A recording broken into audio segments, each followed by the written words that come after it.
Што ќе ја памтите 2025-та? Разбирате ви црногорски јазик? Аха, па добро. Може. 2025-ту памтим по великом пословном успеху, могу реći. Јас сам глумац, продуцент и редител, имao sam dosta filmova, serija, predstava. Ваше име и презиме? Dušan Kovačević sam, za sve koji me ne znaju, možda manje makedonska publika. U svakom slučaju, dosta lijepih poznanstava, lijepa neka energija i mogu reći da sam zadovoljan sa Novom godinom i svima želim da budu bolji ljudi u narednoj.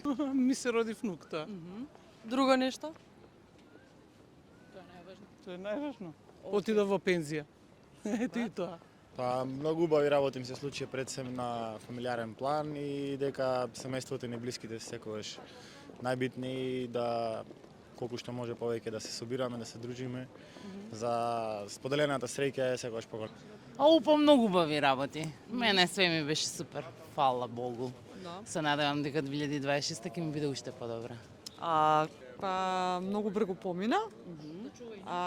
Научив да бидам посмирена, да дишам длабоко и да ги сакам повеќе блиски. Повеќе побаја работи него по негове. Кажете ми пример. Здрави, живи, весели сите. Тоа е најважното. Што би промениле во 2026? Општо збориме. Шо знам? 2025-та беше добра, да биде уште подобра 2026-та. Па не ја памтам поубави работи.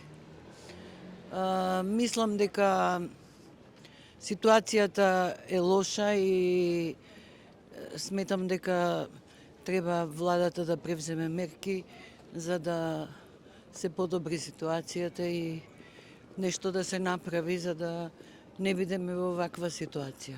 Која ситуација? Зашто сметате поточно да се промени? Еве, во однос на примањата на ниските примања, пензионерските примања, на вработените исто така, и од управата, и во фабриките, во текстилната индустрија посебно е многу, мислам, лоша ситуацијата на работниците. Сметам дека сите тие работи треба сепак да имаат повисок стандард, зашто стандардот многу ни е паднат. Што би однеле нешто добро во новата година? Што би промениле од ова во следната? Па прво стандардот да се подобри на целокупни, на сите граѓани. А второ, владата да работи посериозно. Очекувам љубов, разбирање, слога и тоа. Што би промениле во новата година? Што би Како смениле? кај- Генерално, општо. Дали во државата, дали кај себе си, дали кај луѓето? Кај мене минува многу работи, почнувајќи од оваа година, а во светот мир се разбира. Па, имам очекувања, да, не чека некоја фамилиарна прослава, да се зголеми семејството и пред се здравје, а другото се е решливо. Да почнат законите да се спроведуваат.